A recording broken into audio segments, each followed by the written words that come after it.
Okay, so get that we're diving into some pretty intense stories of healing today. Yeah. From, Pastor Jerry Eze's Streams of Joy International YouTube channel. Oh, wow. It's like strange acts of God level stuff, right? Okay. But here's the twist.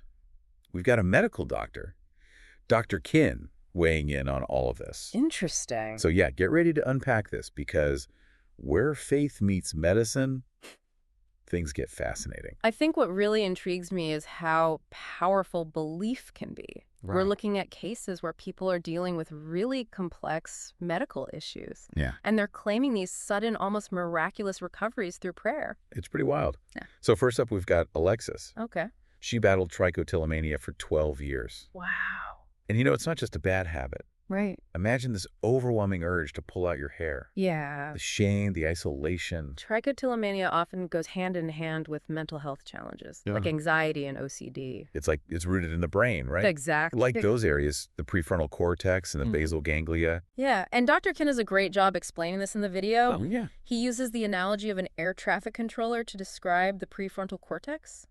I love that. It's trying to manage all those impulses. Right. But with trichotillomania, it just gets overloaded. And then the basal ganglia, which is all about habit formation. Right. It basically steps in and makes hair pulling like the go-to response. Even though it's harmful. Yeah, so it's not a simple fix, right? No, treating trichotillomania, it's not a quick fix at all. Right. It often requires extensive therapy to kind of rewire those thought patterns and address the underlying psychological issues. Wow. I've had patients who've integrated therapy into their life so deeply they can't even imagine living without it. So that makes Alexis's story even more incredible. Oh, yeah. Because she claims to have been completely cured after listening to a specific prayer. Really? During an online session. Wow. Just like that the urge vanished. Huh. Do you think from a medical standpoint that sudden shift is even possible? It definitely makes you pause. Right. In my experience, seeing patients with trichotillomania relief is a long and gradual process. Yeah. The idea that a deeply held belief could have such a rapid and profound effect on those ingrained neural pathways. Yeah. It raises a lot of questions. It really does. It really does. It makes you think about the connection between faith and mental health. Absolutely. Alexis even described feeling like an outcast because of her condition. Yeah. Could that sense of belonging, within a faith community be part of what led to her recovery? That's a really compelling point. Yeah. That sense of community and purpose and hope that faith can provide. Right. It shouldn't be underestimated, especially when dealing with mental health challenges. So next we travel to Ghana. Okay. To meet Meg, who suffered from trigeminal neuralgia and facial paralysis. Oh, wow. So the trigeminal nerve controls facial sensation. Right. And when it's affected, the pain can be absolutely debilitating. It's been described as like electric shocks shooting through your face. Oh my gosh. Triggered by even the slightest touch or a breeze. Wow. I have a patient who's been struggling with this for 10 years. Oh gosh. Dealing with the initial pain and now the lingering nerve pain and scarring. Yeah. It's a long and challenging road. And Meg claims that after receiving prayer, not only did her pain disappear, but she also coughed up what she describes as tumor-like things from her nose.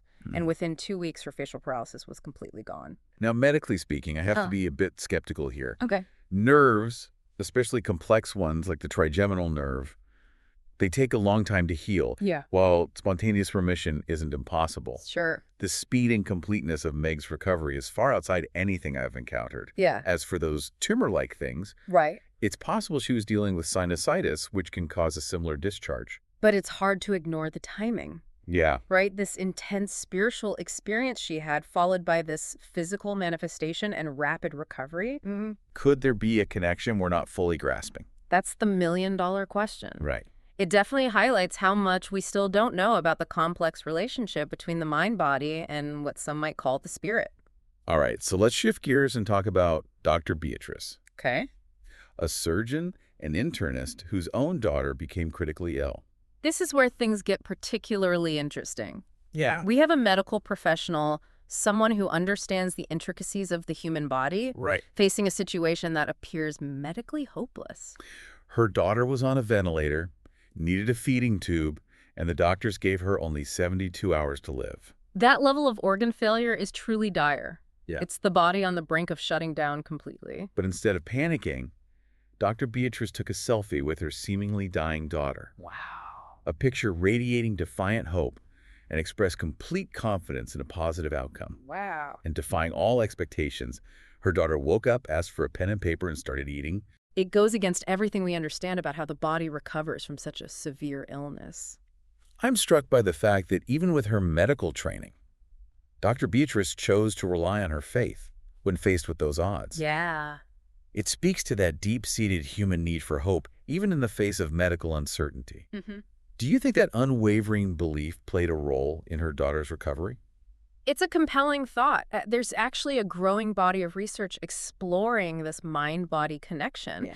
And we know that positive emotions and having a strong sense of purpose can really impact your immune system. Oh, for sure. And your overall well-being. Yeah. So could it be that intense prayer or faith, by triggering these positive emotions, actually influences the body's ability to heal?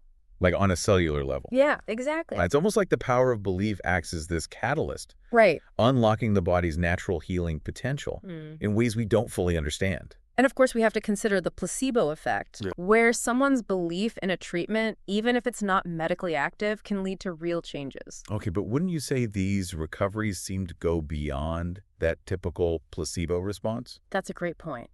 That's where the debate gets really interesting. Right. Could there be a kind of super placebo effect, Okay. amplified by deep, unwavering faith Yeah. that triggers these more profound healings? Okay, last but not least, we have Tammy from the UK, Okay.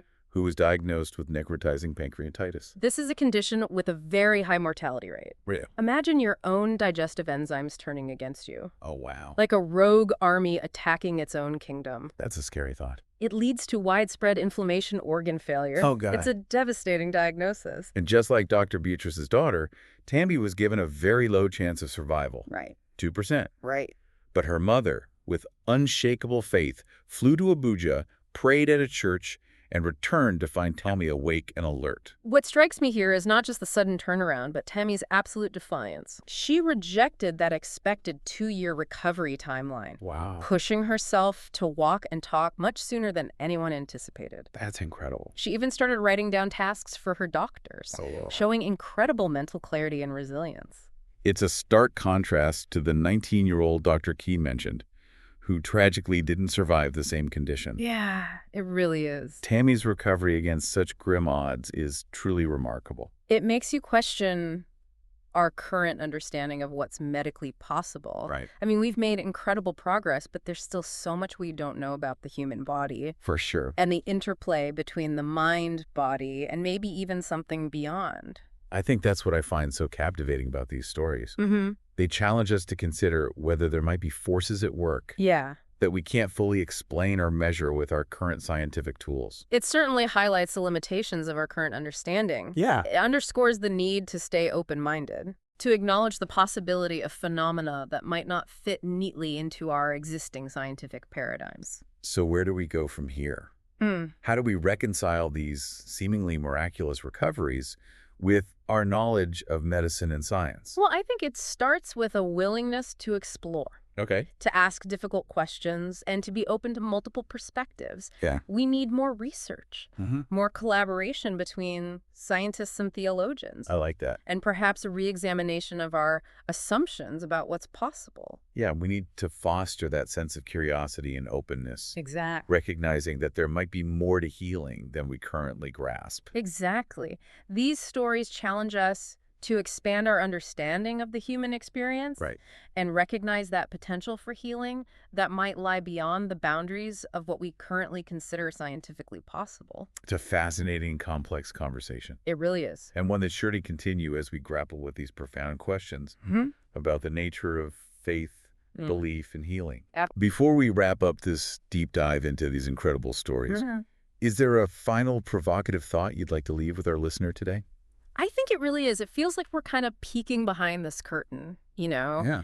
getting a glimpse of this world where the power of belief intersects with the body's incredible ability to heal itself. It's like we're standing on the edge of this vast unknown territory, filled with possibilities that both excite and kind of challenge our understanding of what's possible. What if these seemingly impossible recoveries aren't just isolated incidents, Yeah. but rather glimpses into a realm of healing potential that's accessible to everyone. Imagine a future where we fully embrace this interconnectedness Right. of the mind, body, and spirit, where Yeah. we understand the profound influence of belief on well-being, Mm-hmm. and where healing is approached holistically, Absolutely. respecting both, scientific knowledge and the mysteries of faith. That's a powerful vision. What if the strength of faith and the depths of human resilience Right. hold the key to unlocking a level of well-being we haven't even begun to imagine? We invite you to explore that intersection of faith and healing in your own life. Yeah. Could there be a wellspring of healing power within each of us just waiting to be tapped? This has been such a thought-provoking journey, It really has. and I hope it's left you with a sense of awe and wonder at the possibilities that exist within the human spirit. Keep exploring, keep questioning, and keep believing in the power of possibility. Absolutely. Well said. Thanks for joining us on this deep dive, folks. It's been a pleasure.